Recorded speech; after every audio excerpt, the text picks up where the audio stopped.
Amigos, nuevamente estamos con el bosquejo de la lección de la escuela sabática.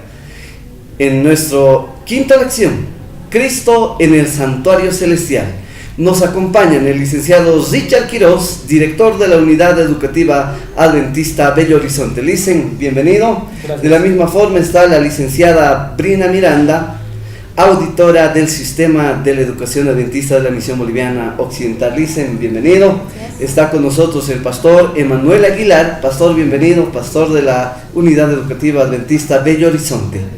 El tema de esta semana es trascendental para nuestra vida. Licen Quiroz, ¿cuál fue el propósito de Dios al enviar a Jesús, a su único Hijo, aquí en esta tierra? Muy bien, la lección nos menciona de que muchas veces las personas, los seres humanos, buscamos un objetivo que está delante de nosotros, pero sin darnos cuenta, el objetivo está atrás, ¿no? Jesús murió por nosotros. El objetivo que Jesús cumplió fue irreversible, definitivo, y nos da una certeza meta, dice, que todos tenemos por delante. Era necesario que Jesús haga este sacrificio, ¿no? Él se despojó de todo su poder y vino aquí a la tierra haciéndose humano, ¿no? Entonces, en Romanos 8:7 menciona, 3 menciona, podamos ver nuestras Biblias, dice: porque lo que era imposible para la ley, por cuanto era débil por la carne, Dios enviando a su Hijo, es semejante de carne de pecado, y a causa del pecado condenó al pecado de la carne. Quiere decir, queridos hermanos, que era necesario que nuestro Señor Jesucristo se despoje de todo su poder y venga a morir por nosotros. Y más adelante también menciona de que era necesario que padezca, dice, todos esos insultos, esas burlas, esa flagelación, los azotes y la crucifixión. ¿Para qué? Para que muera por nosotros, por nuestros pecados. Siendo Él un Dios supremo, se hizo humano, carne, igual que nosotros. Ningún otro más que Jesús podía hacer ese sacrificio, ese trabajo por rescatar al ser humano. Licen, Brina, ¿cuál es el trabajo ahora que Cristo desarrolla en el santuario celestial? Muchas gracias. Así como nos dice la palabra de Dios en Hebreos 7, versículos 24-27. ¿Dónde se encuentra Jesús? En el santuario celestial, en el lugar santísimo. ¿Cuál es su función hoy en día de Jesús? Está como nuestro sumo sacerdote, como nos indica, ¿no?, nuestro folleto. ¿Qué acto Él está realizando? Él está intercediendo por los pecados. ¿Y qué significa esto? O sea, que ninguno de nosotros, ningún ser humano puede perdonar los pecados en nombre de Dios. El único que perdona es Jesús. Pero para que esto pueda haberse realizado, tuvo que pasar un acto. ¿Cuál fue? El de venir a morir por nosotros solo una vez, ¿no? Cuenta una ilustración que había un hombre muy enfermo, pero él nunca se acercó al doctor para decir: estoy enfermo, tengo estas actitudes, estas cualidades, ¿no? Pero él, por no atreverse, tuvo que fallecer cuando él podía sanarse con un medicamento sencillo. Entonces ahí vemos que nosotros podemos obtener el perdón, pero el ser humano es el único que no pide perdón. No nos damos cuenta, ¿no? Jesús está intercediendo en este momento como abogado nuestro, de cada uno de nosotros. El corazón del hombre es muy orgulloso, pero nosotros tenemos que recapacitar y saber darnos cuenta, ¿no?, que tenemos que pedir perdón, que tenemos un abogado que intercede por nosotros.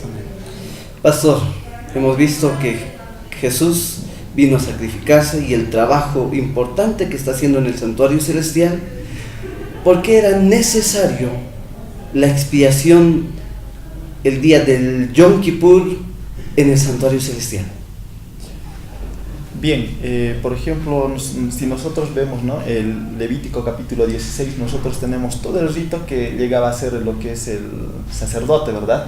Una persona separada exclusivo para hacer aquel trabajo, ¿no? Y justo en aquel sabemos de que, para empezar, habían dos tipos de ceremonias, ¿verdad? Uno que se lo hacía diario, y y el otro que se lo hacía anual. Y en este caso, cuando se lo hacía anual, el sacerdote, bueno, elegía de 2 cabritos, 2 machos cabríos, el cual uno era separado para Dios y el otro era separado ¿para quién? Para Azazel.